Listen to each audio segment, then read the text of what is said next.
Buenas tardes. Hola.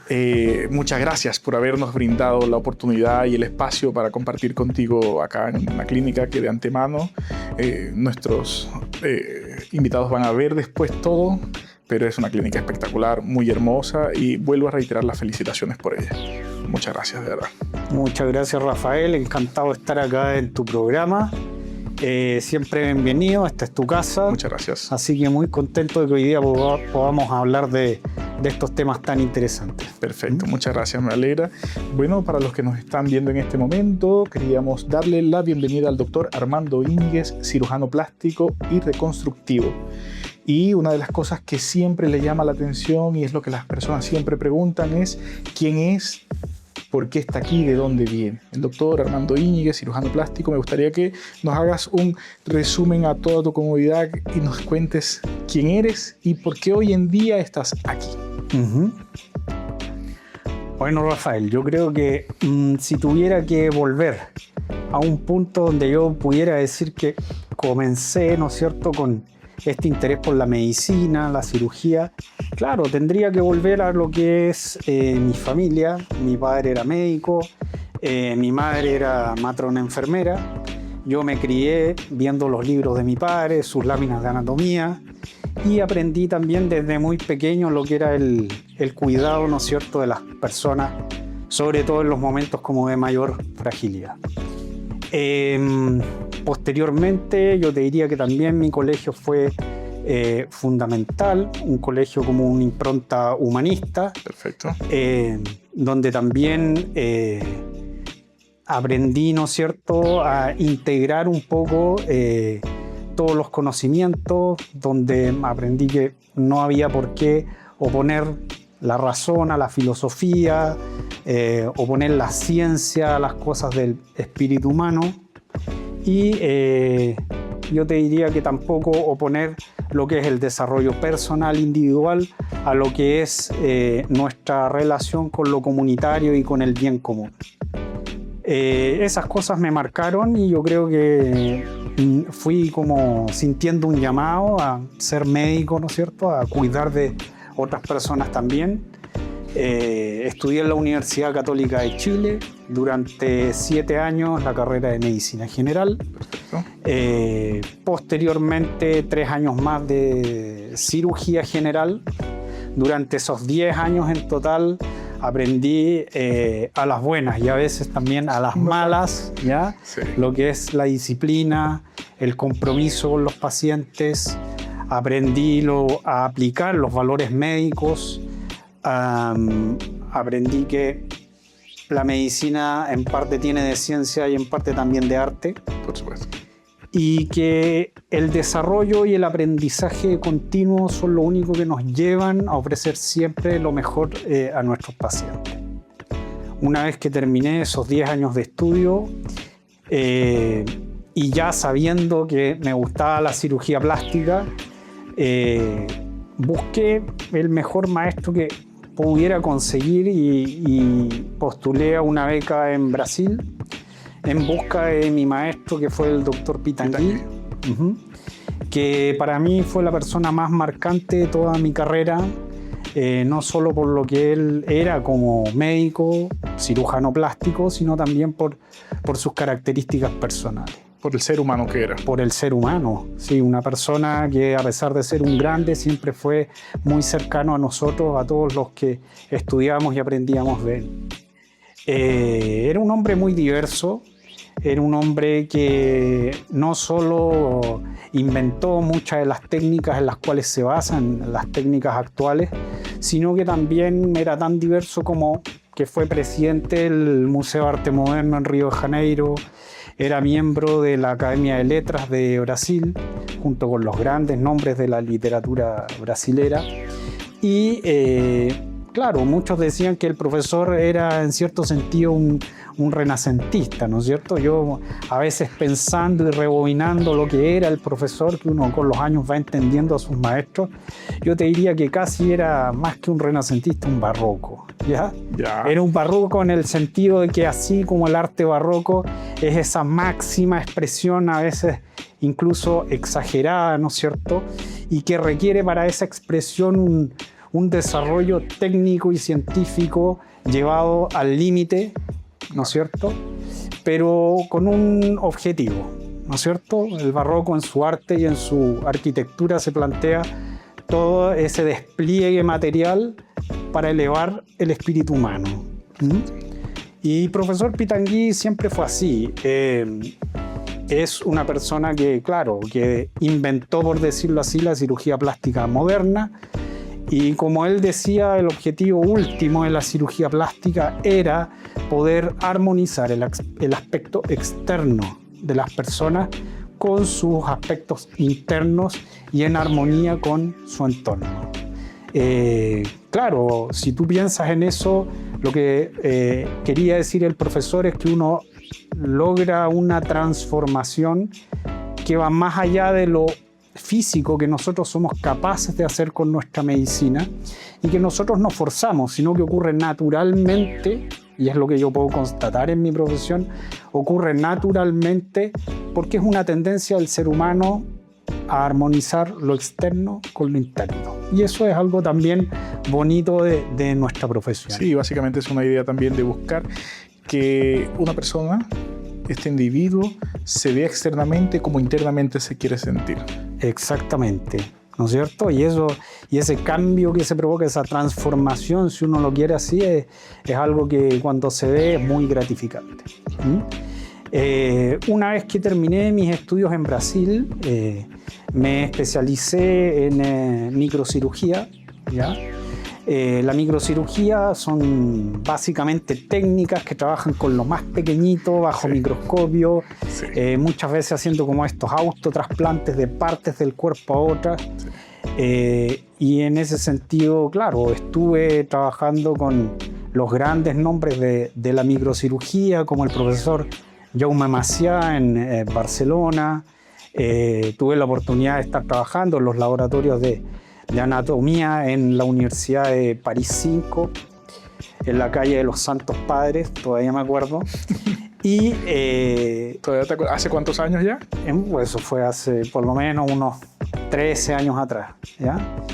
Y también tuve la oportunidad de conocer a los profesores, a toda esa escuela en Asia, al profesor Kochima en Japón, al profesor Wei en Taiwán, que yo te diría que, claro, más allá de todo ese gran desarrollo técnico que ellos tienen, pude ver y aprender, ¿no es cierto?, de cómo hacer las cosas bien. Por el hecho simplemente de hacerlas bien es una filosofía de vida para el asiático. Sí. Para allá justo quería interrumpirte un momento eso, porque es súper interesante y hoy en día te conozco hace bastantes años ya, y puedo ver de dónde vienes. ¿Por qué?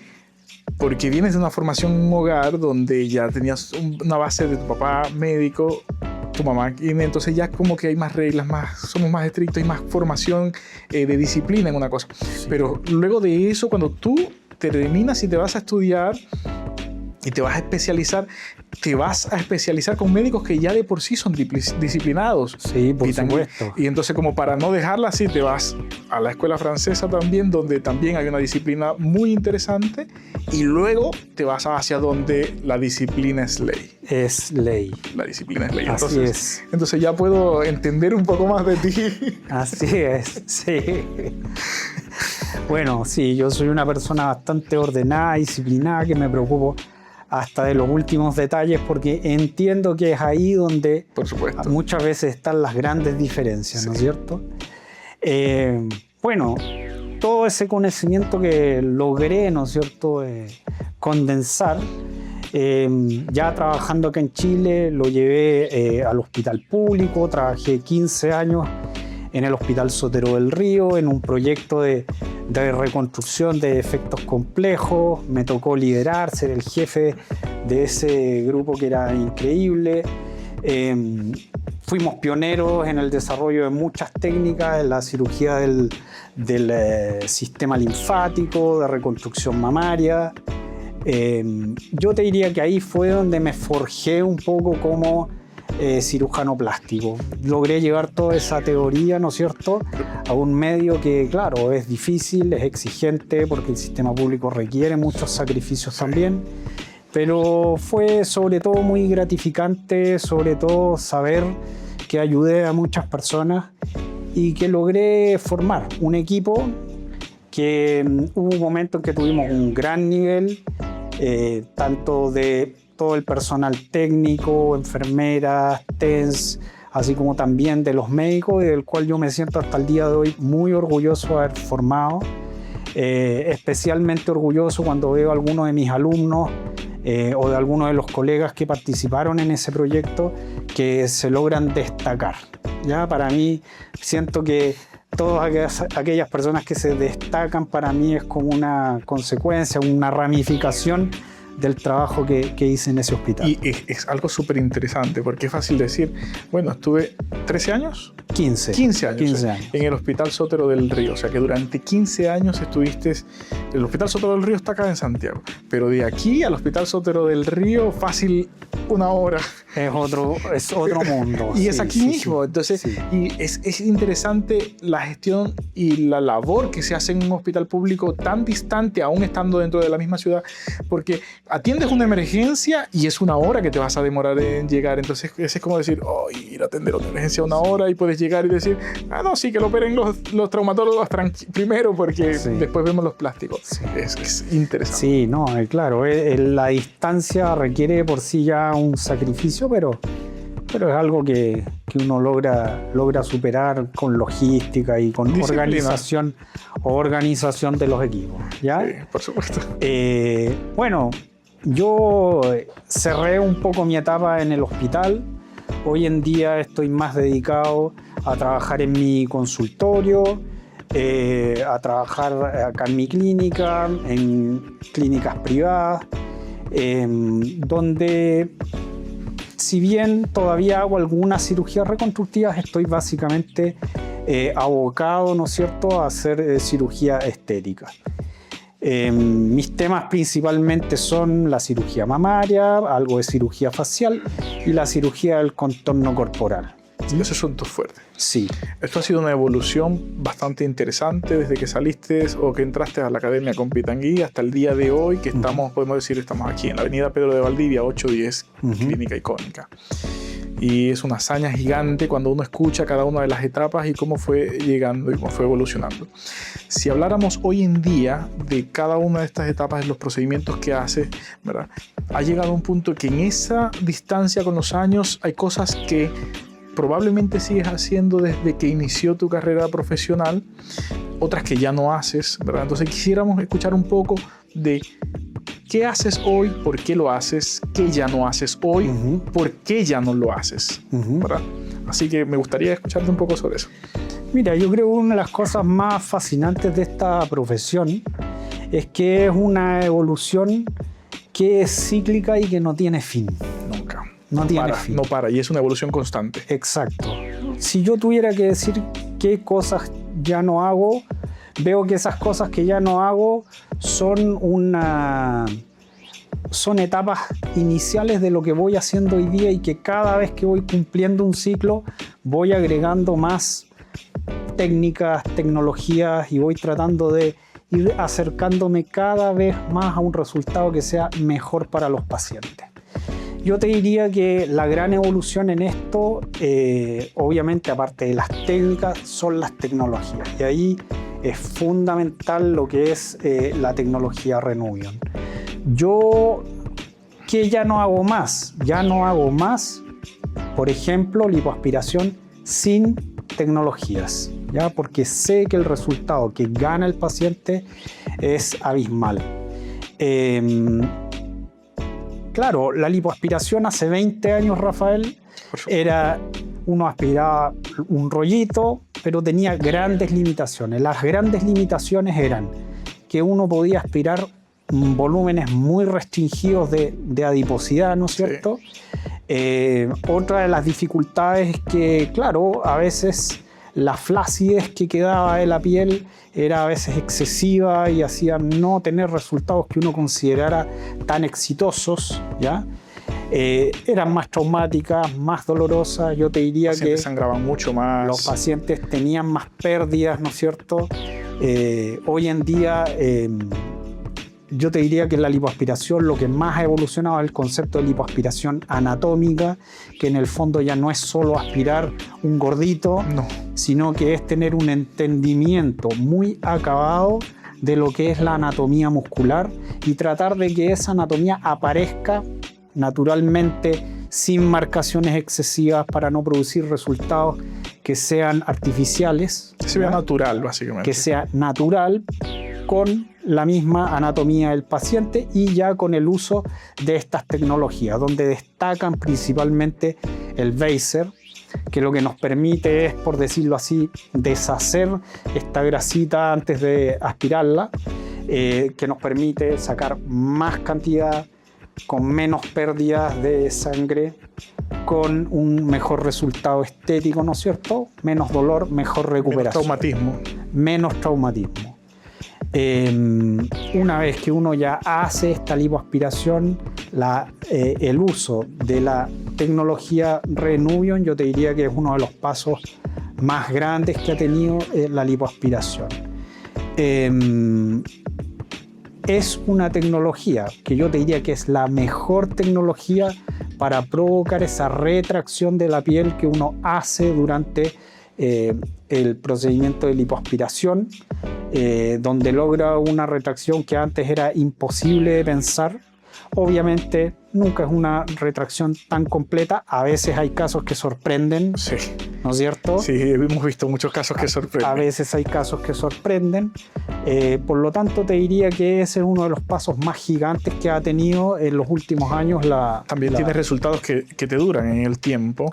Que son más durables y que permiten, ¿no es cierto?, lograr un nivel de detalle que antes no era posible. Ciertamente no era posible. No era posible. Sí, sí, hay pacientes que definitivamente son candidatos para usar la tecnología, otros que no son candidatos para la tecnología. Así es. Siempre hemos dicho, siempre lo hemos conversado en otros lugares, que el paciente que se va a beneficiar del Renuvion no es aquel paciente que definitivamente tiene mucho exceso de piel, que tú sabes que hay que cortar, hay que dejar una cicatriz, pero a veces combinado un abdomen con el Renuvion en otras zonas especiales te da un resultado muy, muy bueno. Pero es súper interesante cómo ha marcado y cómo ha evolucionado. Yo no sé si hace 20 años vi una lipo. No puedo recordarlo ahorita y sería delatarme. Así que sería delatar un poco mi edad. Pero sí recuerdo que una de las primeras lipos que vi hace muchos años atrás, sí eran mucho más traumáticas, era complejo. Yo trabajé en una clínica donde el uso de los pabellones no era exclusivo de cirugía plástica, sino que podían estar operando una hernia, traumatología, luego pasaba esto y cuando decían es que vienen los plásticos que van a hacer una lipo... Era complejo. Era complejo porque era complejo. Recuerdo siempre había una expresión que gracias a Dios ya eso no se ve hoy en día, pero hoy van a desangrar a ese paciente. Es que sí, eran técnicas que si uno no se autolimitaba, ¿no es cierto? Porque claro, esa autolimitación significaba no sacar completamente toda la adiposidad, y si uno intentaba forzar esa cantidad, estirar un poquito la técnica, claro, los pacientes a veces tenían pérdidas que requerían incluso a veces transfusiones. Yo desde que comencé a ocupar estas tecnologías, tanto Vaser como Renuvion, yo desde hace por lo menos unos 6, 7 años que no recuerdo haber tenido un paciente con hematocrito bajo, con glóbulos rojos bajos, no recuerdo haber transfundido un paciente. O sea, el cambio, y es lo que le ocurre a todos los colegas que trabajan con este tipo de tecnologías, que es una diferencia muy, muy grande. Es que te lleva una satisfacción el uso combinado de todas estas tecnologías, porque no es solamente decir Renuvion, sino también UAL, llamémoslo Vaser, cuando usas la PAL para disminuir los tiempos, cuando utilizas mantas térmicas para mejorar la temperatura de tu paciente durante el tiempo quirúrgico. Todo es una combinación de tecnologías que te llevan el bienestar del paciente durante... A la seguridad de las técnicas. Y no solo eso, sino que es el bienestar del paciente en el momento, el paciente durante la cirugía, post-cirugía, y tu bienestar de decir, me voy a mi casa tranquilo a descansar porque sé que dejé un paciente estable en la clínica. Porque para nadie, para ninguno de los profesionales de salud es grato irse a su casa sabiendo que dejó un paciente que... Por supuesto. Que no está en condiciones. Para mí, Rafael, hoy en día la conclusión, ¿no es cierto? Y la manera que yo actúo es muy simple. O sea, yo hoy día no someto a los pacientes al más mínimo riesgo, ¿no es cierto? Obviamente toda técnica tiene sus riesgos inherentes, pero si yo supiera que las técnicas son más riesgosas, yo evito hacerlas. Yo evito también llevar al extremo las técnicas. Y eso implica también desarrollar, ¿no es cierto?, toda una serie de protocolos de prevención de trombosis, de prevención, ¿no es cierto?, del dolor, el uso, ¿no es cierto?, de distintos protocolos que nos ayudan a que hoy en día las cirugías sean mucho más seguras de lo que eran hace unos años atrás. Por supuesto. Sí, hay dos cosas que para mí siempre están muy marcadas, como digamos que eso ya hoy en día un cirujano plástico y reconstructivo que esté bien formado, acreditado y reconocido no hace. O sea, no colocamos grasa, no colocas grasa en el músculo, no coloco grasa en las pantorrillas. Son cositas que uno dice, uy, sí. hay que cuidar. Bueno, yo creo que en ese sentido la Sociedad de Cirugía Plástica ha sido muy enfática en decir algo que es muy sencillo y fácil de recordar, ¿no es cierto? El doctor adecuado, en el lugar adecuado, con el paciente adecuado. O sea, todas esas cosas nos llevan, ¿no es cierto? Ese triángulo de seguridad nos lleva, ¿no es cierto?, a tener mejores resultados y a ofrecer alternativas que sean seguras para los pacientes. Por supuesto. Por eso creo que espacios como este también llevan a que un paciente que está en su casa, de repente viendo un poco en redes sociales, informándose, tratando de obtener alguna información de, no sé, yo me quiero operar la nariz, me quiero hacer los senos, me quiero hacer yo no, la paciente. Quiere hacerse algún procedimiento y se pone a investigar un poco. Sí.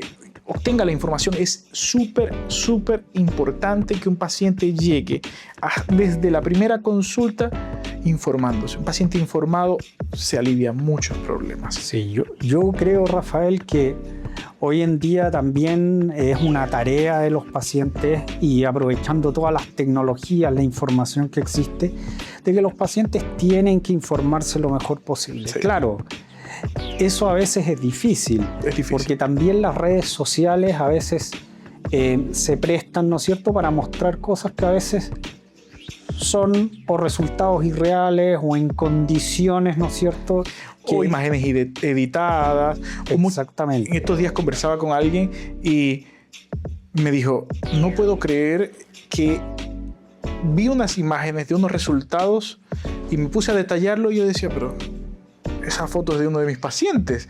Es una foto que tomé yo a un procedimiento que yo hice y otro médico se la roba de redes sociales y la coloca como que un resultado que él está haciendo.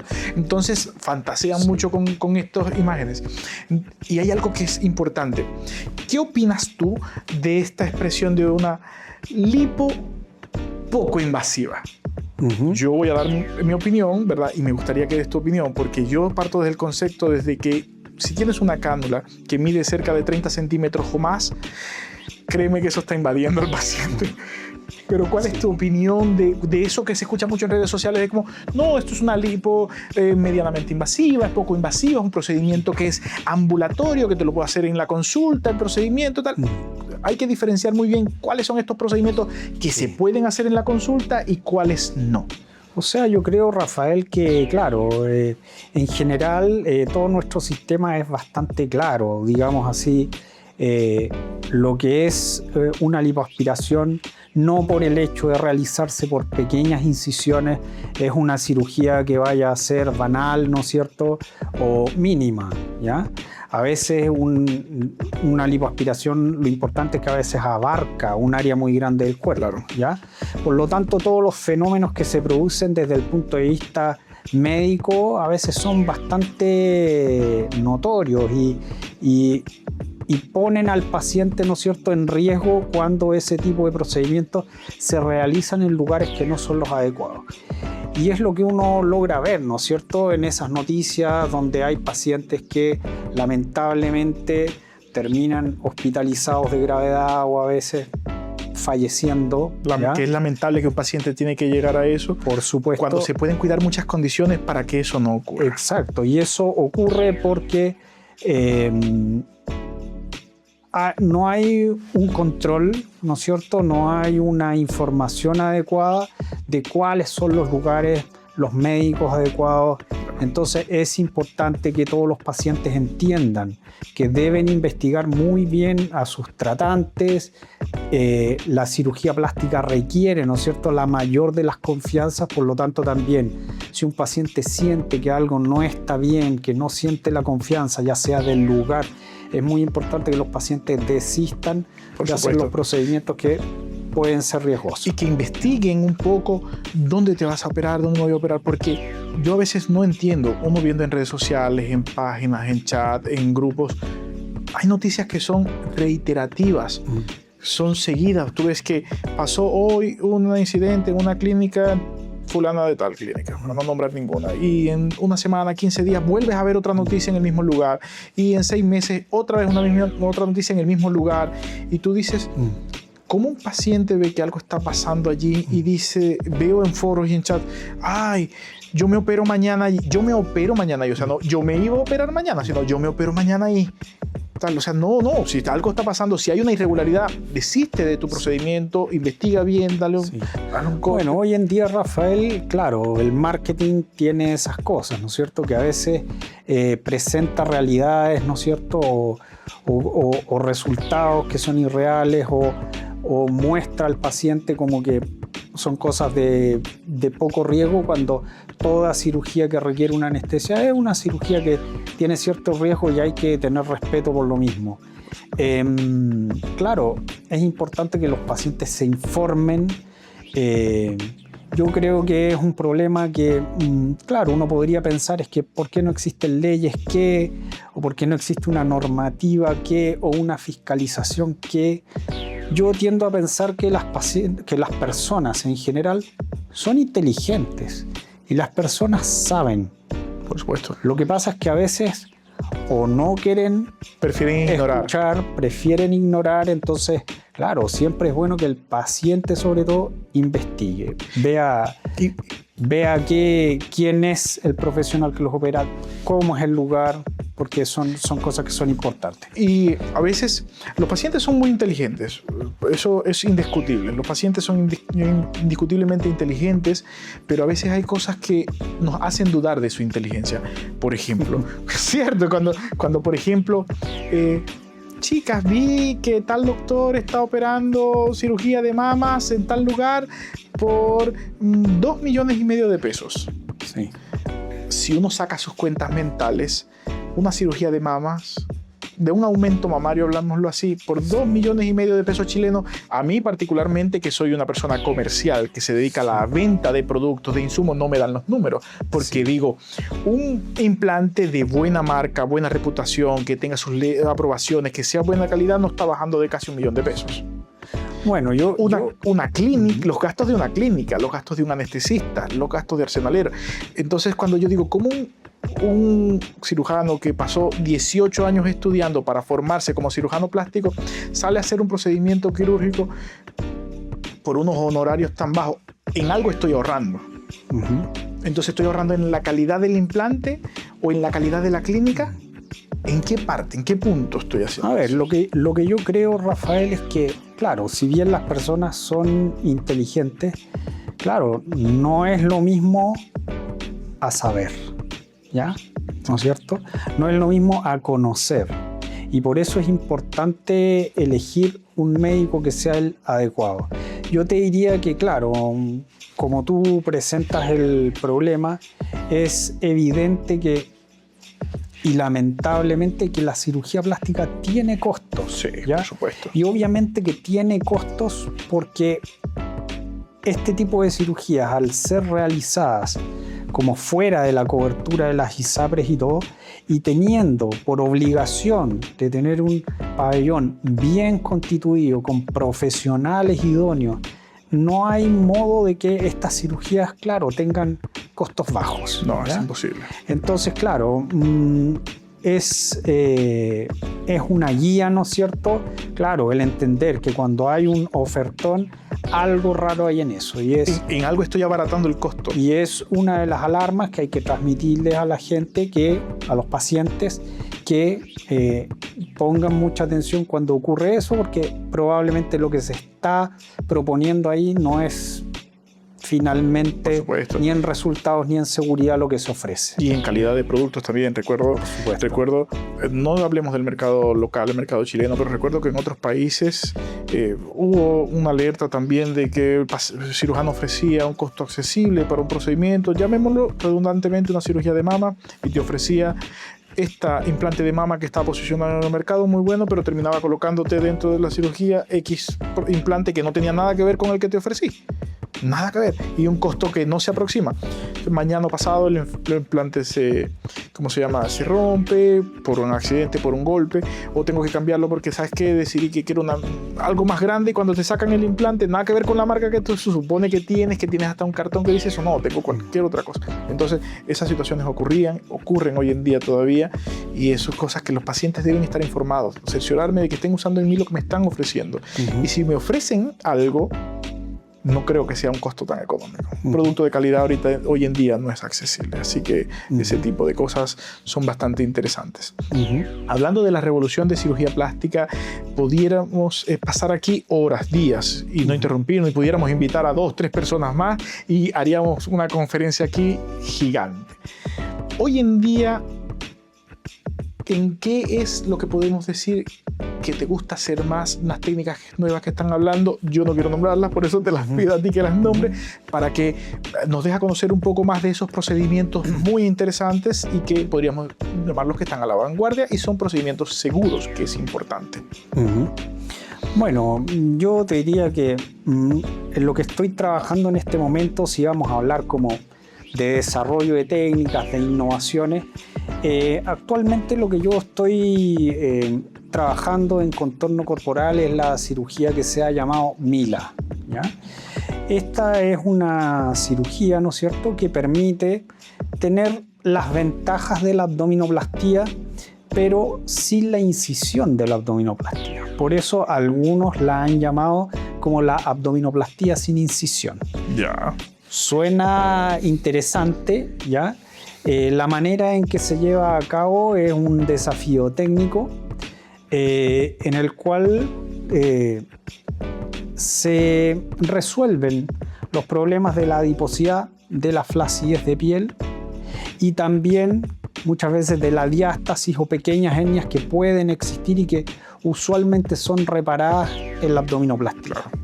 El tema de la diástasis abdominal es muy importante porque es un problema común, sobre todo en mujeres que han estado embarazadas o en personas que han tenido pérdidas de peso, donde la posición de los músculos rectos del abdomen quedan en una posición que no es la posición anatómica. Por lo tanto, se pierde el efecto funcional o el efecto de corsé, ¿no es cierto?, de la pared abdominal, dando un aspecto del abdomen que tiende a ser más globuloso, ¿ya?, y produciendo incluso problemas de posición y dando incluso otros problemas funcionales, ¿ya?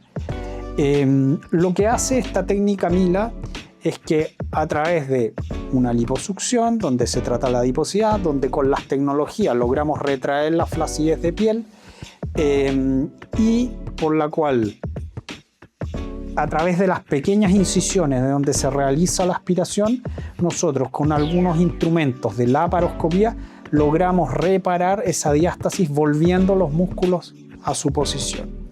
O sea, tenemos todas las ventajas que nos da la abdominoplastía, pero sin la incisión de la abdominoplastía, ¿ya?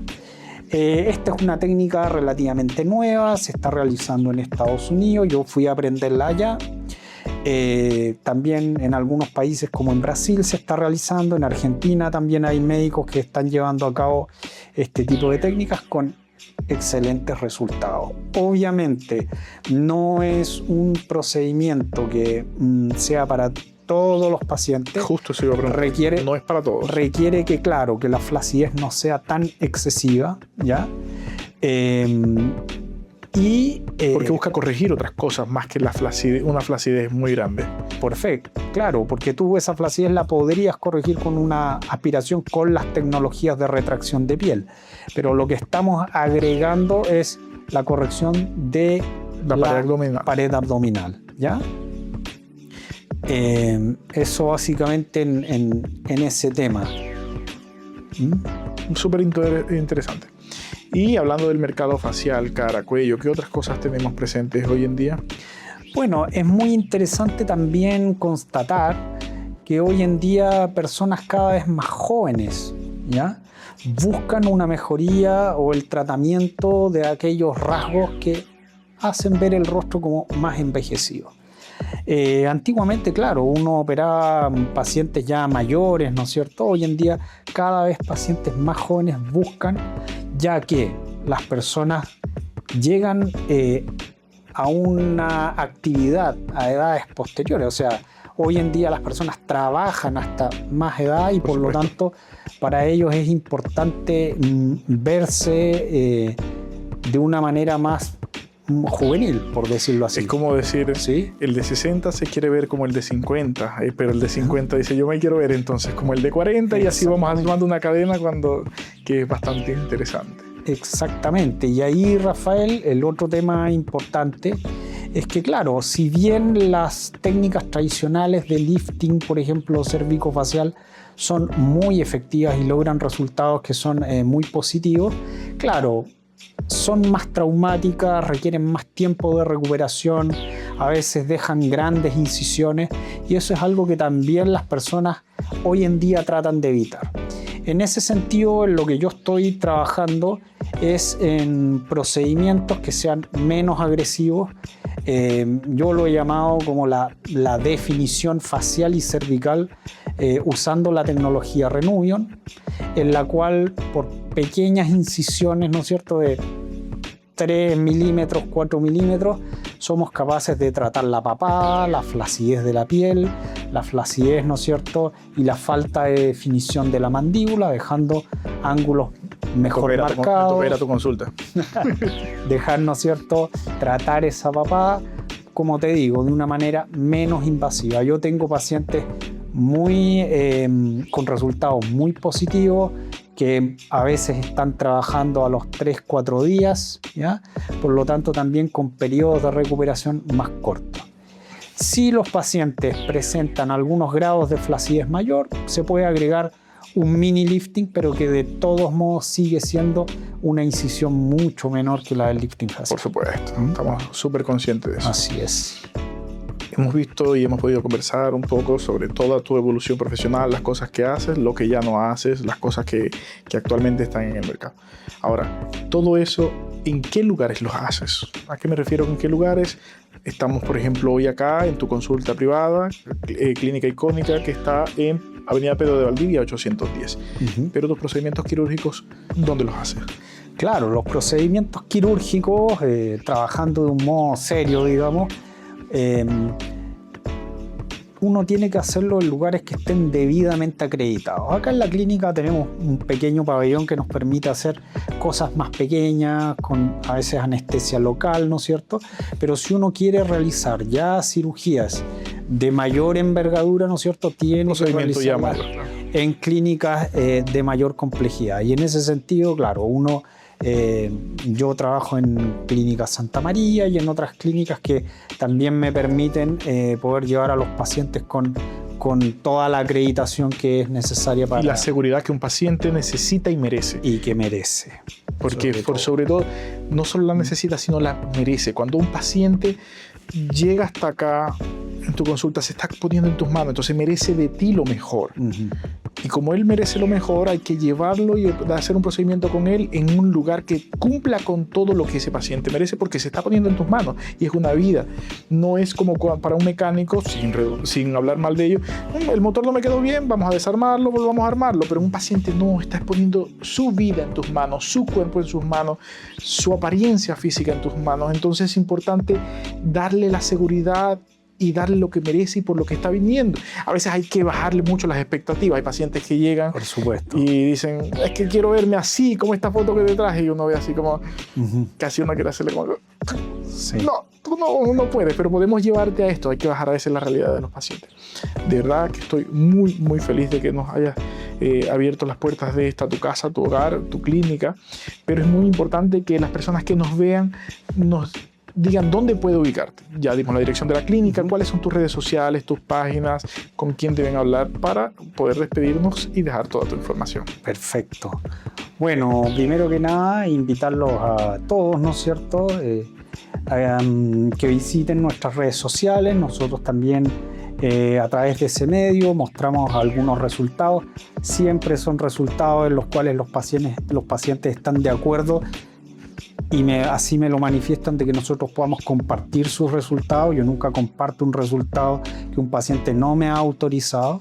Por lo tanto, los invito a ver mi trabajo, a que vean también un poco cuál es el lugar en que yo atiendo, que esta es mi casa, ¿no es cierto? Es mi lugar principal, es mi proyecto donde desarrollo mi trabajo, que es Clínica Icónica. Que sepan, ¿no es cierto?, que siempre van a ser todos bienvenidos, ustedes también. Muchas gracias. Esta es tu casa, Rafael, así que muchas gracias. Muy agradecido de haber estado en tu programa. Me imagino que los links de las redes sociales van a aparecer. Los vamos a colocar el nombre del Instagram, tu red social. Creo que tu página principal es Dr. Armando Íñiguez. drarmandoiñiguez.cl. Así que por ahí pueden buscar y ver. Exacto, y también icónica.cl. Excelente, esos son unos links donde los podemos ubicar. Muchas gracias de verdad por habernos invitado y un saludo. Nos vemos, un placer de verdad. Ha sido un placer, Rafael. Muchas gracias a ti por haber. De nada, muchas gracias. Muchas gracias, nos vemos y sigamos. Bien.